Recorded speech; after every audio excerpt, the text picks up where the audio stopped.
Sakop sa ginibong drug bypass operation. Triple o 4 na doble ang bihikulo na gruso sa siyudad kang Naga. Mas complain ang police station kang Naga City Police Office. Newsbreak. Sa headlines kan mga barata, tricycle driver inireklamo ning pambabastos kang sarong estudyante. Public Safety Office marikas sinaging aksyon. Inireklamong tricycle driver naghagad din tawad sa estudyante asin sa pamilya kaini. Aksidente sa San Fernando, Camarines Sur, 2 ang binawian nin buhay. Siyudad ni Naga asin Camarines Sur nakamati ning pag-uuran ngunya na aldaw. Diyos marhay na hapon. Ako si Mark Mendoza. Asin ako si Antoinette Eduardo. Kami ang sendong tagapagatud Bareta. Nahahampang sa reklamo ang sarong tricycle driver matapos na i-post sa social media kang sayang naging pasaherong estudyante ang subuot pambabastos kaini. Kabali na ang pag-alok ng date ngunya na Valentine's Day. Ang detalles aramon ta sa report ni Christine Reyes. Sa post sa iyang social media account kang estudyanteng si Rain Reyes na nagre-reklamong nabastos sa mga tataramon kasarong tricycle driver na sa iyang nalunadan kasuod manghapon. Madadangog ang mga personal na hapot kang tricycle driver arog na sana kung ano ang hinahanap niya sa lalaki, gwapo o may kwarta. As hindi isubuot maghanap ng gwapo ta lolokohon sa naini. Asin ang pag-alok na makipag-date mo niya na February 14. February 14 madali siya. Ayun nga rin. Ito ang date na doon. Po? Ay. Sabi nga lang mag-alaging guwapo. Po? Sabi nga lang mag-alaging guwapo ng kwarta. Ay, kayo po. Hindi ka magparating guwapo. Tulong ka lang kaya.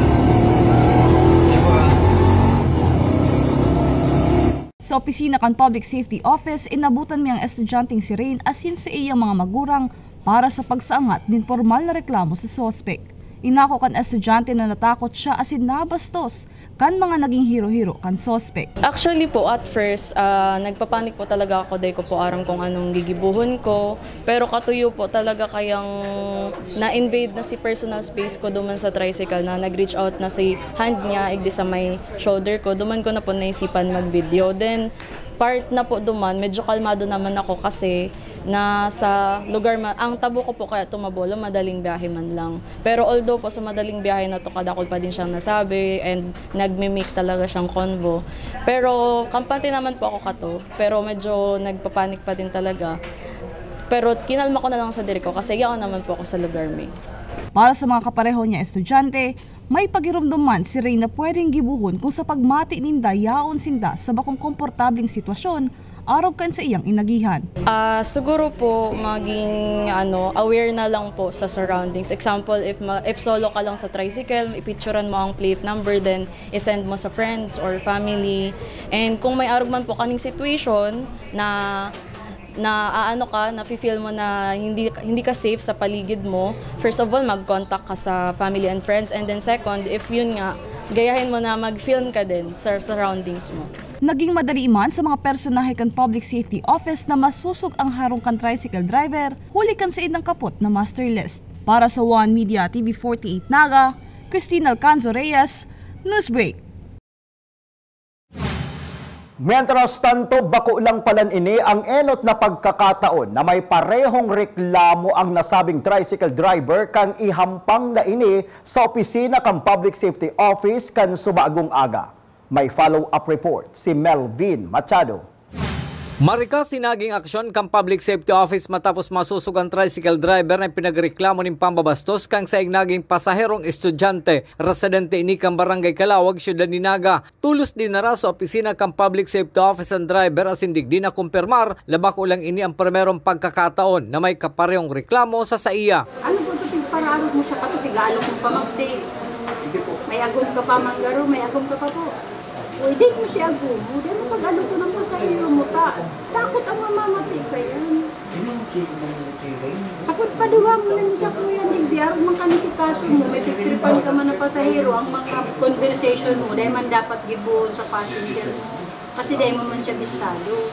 Lalo pa pati babae. Ubin pa. Dahil man po nagdagos ta. Dahil man po nagreklamo si babae na dagusan po ako ta. Nagagad po akong tawad sa inyo. Babasok kasi. Hindi po. Nakahampang asi nakaulay maning halipot na minuto kan ama kan biktima ang sospek sa bagong pagkaaga. Para sa driver na pinagreklamo, naglalaon pa siya na matatawan ikaduang pagkakataon na mapatawad kang nagreklamong si Rain. Kaya kung matawan niya akong pagkakataon, ano man po, mabago na po ako. Siguro po, sana po, bago niya to ginibo, inisip niya muna na siya din, may mga aki. And sabi daw nga po, 3 yung babaeng anak niya. And inisip niya po, if aki niya nasa sitwasyon. Kasi ibahan din po para sa sarong individual na babae, lalo na solo-solo, and di niya man po kabistado na malaog sa araw katong sitwasyon. Ang driver na nahampang sa reklamo ang may pagirumduman sa mga barkadang kapwa tricycle driver. Mga barkada kong driver, sa kunyan po, pag nagsubak ito sa babae, masakitan na po pala. Kaya adal na po yun sa kuya po. Salamat. Para sa One Media, TV48 Naga, Melvin Machado, Newsbreak. Sa kasumpay na bareta, dain naman naghampang sa kamera ang operator kan Trimobile na pinagmamaneho kan inirereklamong driver. Susog sa iya, suspendido na subuotan sa iyang driver. Huli kan reklamong isinaangat kontra sa iya. Nakipagkooperar man ang operator sa Public Safety Office matapos na ibahan kaini ang inirereklamong persona sa opisina kan PSO. Sa iba pang bareta, panduwang police operation kontra sa mga traffic violator sa mga motoristang naglalaog sa syudad ni Naga. Ginibo sa boundary Canaga asin Magaraw, Camarines Sur. Uyaan sa kuyang report. Sa ikaduwang pagkakataon, liwat pinagkondusir Canaga City Police Office, Public Safety Office, Land Transportation Office asin Highway Patrol Group ang pag-enforsar kan mga ley sa trapiko. Nagpwesto sinda kasudma sa Cokeville, Barangay San Felipe na boundary Canaga asin Banwaanin Magaraw, Camarines Sur. 40 ang natauanin citation ticket, 19 ang nakaresibinin temporary operator's permit asin 2 motorsiklo ang na-impound. Kinumperma ni Public Safety Office Executive Director Rene Gumba na ang police operation kasudma bako sa ng city level kundi ibinaba sa barangay. In relation to the one-time big-time enforcement training, ini po bako sa ng sa city level. Kasudma pinagsagibo so barangay level. Duman so pinagpunan sa may San Felipe, tong paluwas na duman sa may Magaraw na tinampo. Nagpuon alas 5 ning hapon hanggang sa Banggi, mga alas 7 o alas 8 ning Banggi, so checkpoint duman. Apwera sa traffic violations, pinagdedeterminar man kan mga operatiba kung an mga bihikulong nagaagi sa checkpoint, kinarnapan o bako. Ano ang ginibo sa seminar na ini? Nag-attender po sa mga enforcer kang LTO, PSO, asin Naga City Police Office. Pinagtukduan, paano ang pagdeterminar kung ang motor pigkarnap? Paano ang pagdeterminar kung ang auto pigkarnap sa checkpoint pa sana? Importanteng input ito dahil regular kitang nagigibo kang mga checkpoints as in pag-inspeksyon. So ngunyan may dagdag na elemento ning pagrekesa kung karnap iyan o bako.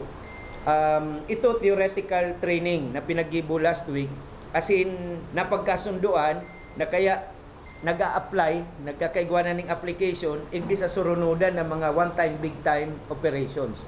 Patanid kan PSO sa mga motoristang malaog sa Naga, mahigot ang pag-implementar sa mga traffic ordinance as in ley sa trapiko kan mga otoridad, kun kaya dapat sindang magsunod. Para sa One Media TV48 Naga, Antoinette Eduardo, Newsbreak.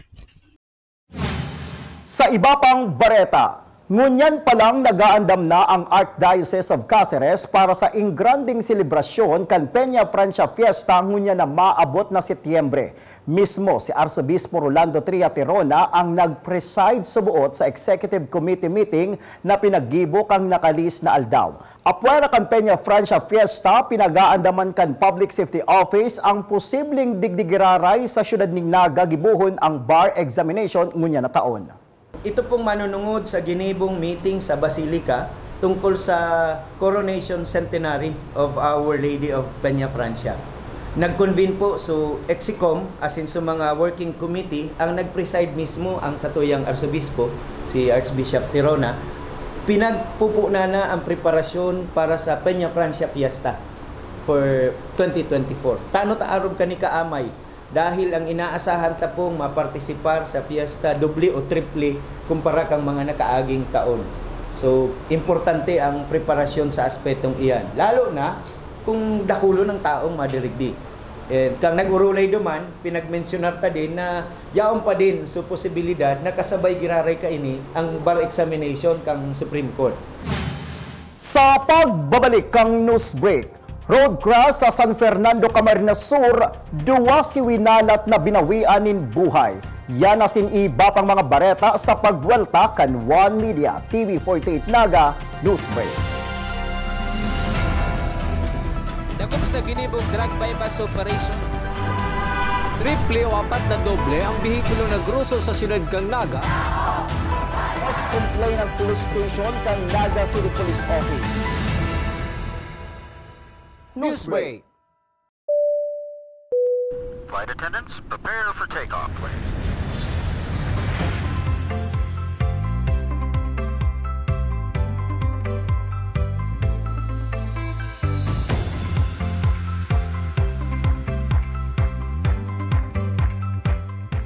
Slip life vest over your head. Take the tape around your waist.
Dakop sa ginibog drug bypass operation. Triple o 4 na doble ang bihikulo na gruso sa siyudad kang Naga. Mas complain ng police station kang Naga City Police Office. Newsbreak. Sa iba pang bareta, napirmahan na ni Mayor Nelson Legacion kan siyudad ni Naga ang Ordinance Number 2024-002 na dagdag 2 peso sa dating 13 pesos na pamasahe sa tricycle digdi sa siyudad ni Naga. Kasabay kan pag-implementar kanasabing dagdag sa pamasahe sa siyudad, anhigot na pagmonitor sa mga reklamong pwedeng ipaabot sa Public Safety Office sa mga abusadong tricycle driver sa siyudad. Padagos pa sa mga bareta, kinumpirmar ni Mr. Rene Gumba kan Public Safety Office na may 4 nang nagsumbong dapit sa pusher sa nagkapirang barangay sa siyudad ni Naga na iyo subuot ngunyan ang pinagpoproseso kang City Anti-Drug Abuse Council. Iyo po, may mga nagpaabot na sa hotline ng impormasyon, alagad confidential kaya iyan. Ang proseso po kani paglaog sa hotline kang impormasyon, diretso po ini sa task force, as in ang satuyang task force commander, si General Omar, iyo ang madisposisyon kung saan ahensya ang follow-up kay ini. Halimbawa, kung may nagpaabot na may pusher dyan sa sarong barangay na ini, PIDEA ang na-assign halimbawa na iyo mag-follow up, as in magluto kang kaso kung kinakaipuhan or kang operation, this will be care of the respective agency. Sa police report, kinumpirmar ni Police Major Emilio Endrano kan San Fernando Municipal Police Station na 2 ang pinagbawian in buhay sa nangyaring road crash kasuudma sa Kalabaan kan National Highway sa Barangay Plansa kanasabing munisipyo. Susog ki Police Major Endrano, ang 2 sakay kan Suzuki utility van na yaon sa inotan an pinagbawian subuot nin buhay. Mantang ang driver kanasabing bihikulo na nagbangga sa Kagsawa bus ang padagos pinagbubulong sa ospital digdi sa siyudad ni Naga. Ang binawian po ning buhay digdi sa mga sakay na ini si Jericho Jones Ligaya yang Tibilian Nueva, 31 years old din iyo kan Mabini Street de La Paz, Binyang, Laguna. Saka ini pong sarupang binawian ng buhay ni si Earl Jerome Cantos, 27 anyos, residente man iyo kan Milgar Nawan Oriental, Mindoro. So ini po ang 2 sa pasahero kan Suzuki utility utility van na nasasakayan kan duwang ini yung binawian ng buhay. Sa iba pang police report, mayong piyansang pinagrekomendar ang korte para sa 50 anyos na suspek na binistulang sa alias na Joseph na may warrant of arrest para sa kasong statutory rape. Ang suspect na rank number 10 municipal most wanted person ang residente kang sitio Kaanungnangan, Himaaw, Pili, Camarines Sur. Ang inaresto kan suugma kan tracker team kan Pili Municipal Police Station. Apwera sa nasabing kaso, mayo naman ibang warrant of arrest ang suspect matapos peripikaron kan PNP ang saindang record. Sa kamugtakan kan sa tuyang panahon, duros amihan as in shearline an nae-eksperyensya ngunyan kan kabikolan hasta sa agang Webes na madaranin warak-warak na pag-uuran. Puon kasubagong aga, nakamati nanin pag-uuran ang syudad ni Naga as in bilog na parte kan Camarines Sur. Sa weather update ni Mr. Mike Padua kan Typhoon 2000, an Kabisayaan as in Mindanao, an maapektaran kan shearline as in amihan. Na ginawa natin kagabi hanggang ngayon ay bumababa naman po ang bagong bugso ng hanging amihan at sa mga oras na ito ay nakaka-afekto na po sa dulong Hilagang Luzon. Later ngayong araw na ito ay kakalat po ito sa buong bahagi po ng Hilagang Luzon. Kaya ito po yung ating GraphSat para ipahiwatig na bababa po ang hanging amihan at lalaki po ang alon po dito hanggang 5 metro ang taas. So medyo mapanganib sa mga malilit na sakyang pangdagat, lalo na po yung mga mangingisda, bawal muna pong pumalaot Okay? At sa ibang bahagi po ng gitnang Luzon, yung silangan bahagi po ito, kasama po Metro Manila, makaka-feel po kayo ng amihan simula mamayang gabi hanggang bukas dahil po bababa po yan dito at aabot rin po dito sa may coastal waters o coastal areas ng Bicol Region. Ang ibang bahagi po ng Bicol Region, bukas po ng tanghali hanggang hapon o gabi, makakanasan na po ang hanging amihan at posibleng magkaroon po ng panibagong shear line na magkakaroon po ng mga kalat-kalat na mga pag-ulan, pabugso-bugsong ulan dito po sa may coastal areas po ng Bicol Region at Eastern Luzon. Pagdating ng Huwebes at Biyernes, ito po ay bababa po sa may silangang Visayas at pwedeng maapektuhan rin po ang buong bahagi po ng Kabisayaan. At sa Friday o Biyernes, dito naman po sa may silangang bahagi po ng Mindanao. Dito po sa ating GraphSat, natili pa rin yung hangin silanganin, but by tomorrow hanggang weekend, magiging hanging amihan na po yan.